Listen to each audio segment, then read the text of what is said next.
So চলো guys, আজকে তোমাদের দীঘা থেকে একটু ঘুরিয়ে নিয়ে আসবো আর তোমাদেরকে আজকে গল্প বলবো আমরা একদিনে 20,000 টাকায় দীঘায় গিয়ে একটা এক্সপেন্সিভ ট্যুর করেছি কিভাবে। So hello everyone, good evening, welcome back to my channel with a new blog. So আজকে ব্লগটা কিন্তু এখান থেকে স্টার্ট করছি। তো মেইনলি আমাদের আজকে প্ল্যানিং ছিল একটু ডিনার ডেটে যাওয়ার। আমরা কিন্তু কোনো প্রিপারেশন ছাড়াই বেরিয়ে পড়েছিলাম আর রাস্তায় তো গিয়ে দারুণ একটা আলাদা ফিলিংস ছিল, কারণ সেদিন ওয়েদারটা ছিল দারুণ।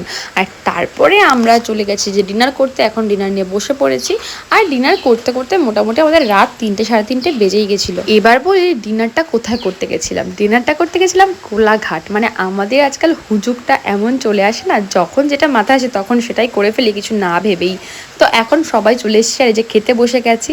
তো ডিনার করতে করতে ডিসকাস করছিলাম যে এরপর কি ডাইরেক্ট বাড়িতে যাব নাকি দীঘা। সত্যি বলতে আমার বিন্দুমাত্র ইচ্ছা ছিল না, তার কারণ আমার ফোনের চার্জার ছিল না, কাছে ছিল না মেকআপ, না ছিল কোনো ড্রেস, ইভেন বাবনের খাবার দাবার কোনো কিছুই সাথে আমরা ক্যারি করি। বাট কথায় আছে না, উঠলো বাই তো কটক যাই। তো আমাদের অবস্থা হয়ে গেছিলো সেরকম। একজন আরেকজনকে এমনভাবে আমরা পাম্পট্টি দিয়েছি যে আমাদের ফাইনালি যাওয়া হচ্ছিল দীঘা। বাবান তো সারা রাত এনজয় করেছে, একদম ঘুমোয়নি। বাট সকালবেলা উঠে ওর ঘুম পেয়েছিল। তো প্রায় তখন দেখো হোটেলের কাছে আমরা চলেই এসেছি। আর সেই দিন এত পরিমাণে দীঘাতে ভিড় ছিল যে আমরা হোটেলও পাচ্ছিলাম না। প্রায় 1-1.5 ঘন্টা ধরে আমরা শুধুমাত্র হোটেল খুঁজে বেরিয়েছি। আর এই ফার্স্ট টাইম ফকিনির মতন দীঘাতে এসেও কিন্তু এক্সপেন্সিভ ভাবে দীঘা ট্যুরটা করতে পেরেছি, সবটাই তোমাদেরকে বলবো।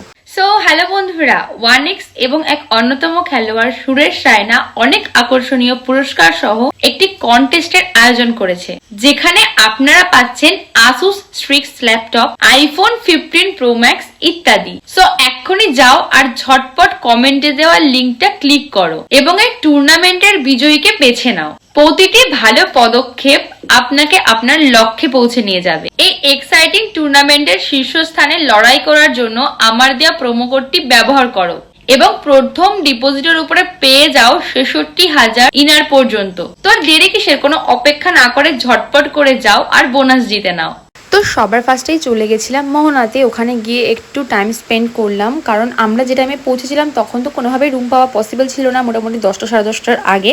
তো অনেকক্ষণ আমাদের বাইরে টাইম স্পেন্ড করতে হয়েছে, কিছুক্ষণ গাড়িতেও টাইম স্পেন্ড করলাম। ফার্স্টে তো গিয়ে বেশ দারুণ লাগছিল, কারণ একটা আনএক্সপেক্টেড ট্যুর ছিল। মানে ভাবতেই পারিনি আমরা দীঘা চলে এসেছি। তো ভীষণ মনে একটা আনন্দ লাগছিল। আবার এটা ভেবে খারাপও লাগছিল যে আমরা এরকমভাবে এসেছি, না একটা ড্রেস এনেছি এক্সট্রা না কিছু, বাবানেরও একটা ড্রেস আনিনি এক্সট্রা। তারপরে তো চার্জার নেই, ফোনের কি চার্জ থাকবে না থাকবে, প্রচন্ড টেনশনে ছিলাম। তারপর শুরু হলো আসল মজা। মানে মজা ঠিক আমার কাছে নয়, আমার কাছে আসল কষ্ট। তার কারণ তারপর থেকে টাকার পর টাকা খরচ হতে থাকলো। আমরা কোথাও রুম পাচ্ছিলাম না, রুমও নিতে হয়েছে অনেকটাই, মানে দামি রুম নিতে হয়েছে। কারণ বললাম না, কোথাও যেহেতু অ্যাভেলেবেল পাচ্ছিলাম না, বাবানকে নিয়ে বেশিক্ষণ তো বাইরে ঘোরা সম্ভব ছিল না, ওকে খাওয়ানোর ছিল। তো বাবানের খাবার থেকে শুরু করে আমাদের ড্রেস থেকে শুরু করে সব কিছু কিন্তু আমাদের ওখানে গিয়েই শপিং করতে হয়েছিল। ভাবা যায় বলো তো, দীঘার মতন জায়গায় একদিনে গিয়েই আমাদের 20,000 টাকা খরচা করতে হয়েছিল। তো ফার্স্টেই রুমে এসে ফার্স্ট কাজ ছিল হচ্ছে বাবানকে সেরেলাক খাওয়ানো। দেন ওকে সেরেলাক খাইয়ে বাবার মা ভাই সবাই কিন্তু গেছিলো বিচে স্নান করার জন্য। আমি আর যাইনি, কারণ আমার একদমই শরীরটা ভালো লাগছিল না, প্রচণ্ড টায়ার্ড ছিলাম। আর তারপরে ফাইনালি যে ড্রেস চেঞ্জ করে নিয়েছি এখন স্নান টান করে। তোমরা কারা কারা এরকম টাইপের ট্যুর করেছো কখনো অবশ্যই কমেন্ট করে জানিও, যে এরকম না জেনে শুনে কোথাও চলে গেছো এরকম হঠাৎ করে। তো আমার তো এরকম ফার্স্ট টাইম এক্সপিরিয়েন্স। একদিকে ভালোও লাগছিলো আর একদিকে ভালোও লাগছিলো না, কারণ ফোনে চার্জ না থাকলে আর আমার জিনিসপত্র আমার কাছে না থাকলে আমার কিছুই ভালো লাগে না। যাই হোক, তারপরে বাবানের রুমে আসার পরে ওকে স্নান করিয়ে ফ্রেশ করিয়ে এই যে এখন ওর লাঞ্চ নিয়ে যাচ্ছি উপরে। তারপর ওকে লাঞ্চ টাঞ্চ খাইয়ে ঘুম পাড়িয়ে মায়ের কাছে রেখে আমি এখন যাচ্ছি একটু মার্কেটে। তারপর মেন রোডে যেতে যেতে সেই হোটেলটা আমার চোখে পড়লো, যে হোটেলটার জন্য এখন দীঘা নাকি ফেমাস হয়ে যাচ্ছে। তো সেই হোটেলটা তো একদম বাঁশবাগানের মধ্যে, যেটা আমার একদমই পছন্দ হয়নি।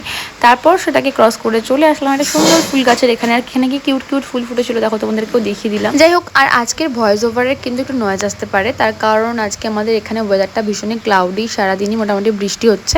তো একটু অ্যাডজাস্ট করে নিও। তো তারপর বাড়িতে আসলাম, এসে বাবানকে আবারও এই যে খাওয়ানোর জন্য রেডি করলাম, তোকে খাওয়ালাম। তো এই দেখো মায়ের কোলে এখন শুয়ে রয়েছে, আমি এসে দেখছি ঘুম থেকে উঠেই গেছে প্রায়। তারপর আমি একটু ব্যালকানিতে এসে একটু টাইম স্পেন্ড করছিলাম। তো চারিদিকে দেখো হোটেলগুলো দেখে খুব ভালো লাগছিল। আর আমরাও কিন্তু ছিলাম 3rd ফ্লোরে। তো দেখো এখান থেকে নিচটা কত সুন্দর লাগছে দেখতে। আসলে পরিকল্পনা করে করার মজার থেকে যদি অপরিকল্পিত কোনো কিছু হয় তখন কিন্তু বেশি মজা লাগে কি তাই না? তো বেশ একটা আলাদাই এক্সপিরিয়েন্স ছিল, একটা আলাদাই মানে সুন্দর ছিল দিনটা।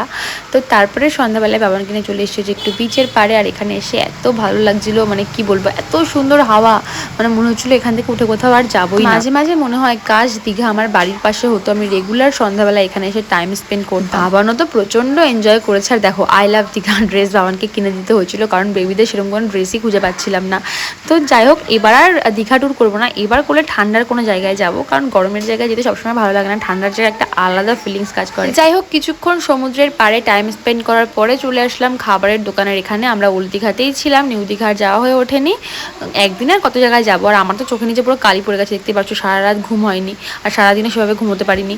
তো এদিকে বাবান খেলনা কিনলো, তারপরে আমরা কিছু খাওয়া দাওয়া করলাম। আর আমার বাবানকে নিয়ে কোথাও গেলে সারাক্ষণ দৌড়াদৌড়ি করতে থাকে, মানে মোটামুটি আমরা রোগা হয়ে যাবো। অনেকেই বলো না দিদিভাই তুমি কেন মোটা হও না, তোর পেছনে দৌড়াতে থাকলে আমি তো মোটা হবই না, আর আমার মাও এখন রোগা হয়ে যাবে, তোমরা নিজেরা দেখতে পারবে। তারপর চলে আসলাম একটু বন্দুক ফাটানোর জন্য, বাট দুঃখের বিষয় যখন আমি ফাটিয়েছিলাম তখন সেই ক্লিপটাই কেউ নেয়নি, তো আমি আর তোমাদেরকে দেখাতে পারিনি। বাট বাবানকে নিয়ে কিন্তু আমি খুব সুন্দর বন্দুক ফাটিয়েছিলাম।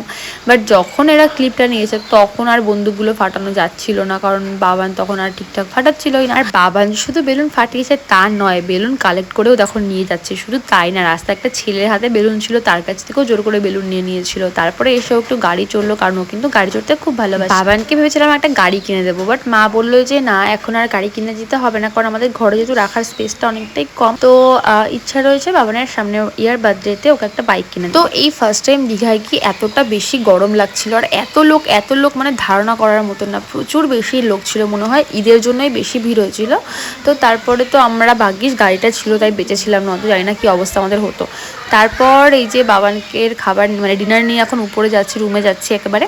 তো বাবানে ডিনার করিয়ে নিয়ে আমরাও ডিনার করে তারপরে বেরিয়ে পড়েছিলাম বাড়ি যাওয়ার উদ্দেশ্যে। না, তার আগে গেছিলাম একটু বিচে, মানে বাড়ি যাওয়ার আগে, কারণ ওখানে গিয়ে কিছু ভিডিও শ্যুট করেছিলাম। তো সত্যি বলতে এই ফার্স্ট টাইম এত বিজি একটা শিডিউল আমরা মানে কি বলবো সেলিব্রেট করেছি। তো ভালো ছিল সব কিছু মিলিয়ে মিশিয়ে, ওভারঅল ভালোই লাগলো। সো গাইস, লাইফের ফার্স্ট টাইম এমন এক্সপিরিয়েন্স হলো, ওয়ান ডেটা এইভাবেই আমরা কাটালাম। এখন যাব বাড়ি, আর ফোনে আছে 1% চার্জ, সো রাস্তায় আর আমার ব্লগ করাটা পসিবল হবে না। তোমাদের কেমন লাগলো আজকে ভিডিওটা অবশ্যই জানিও। আর আমি আবার দৌড়াতে দৌড়াতে এই জায়গাটাতে আসলাম, এই যে হচ্ছে বিশ্ববাংলা গেট।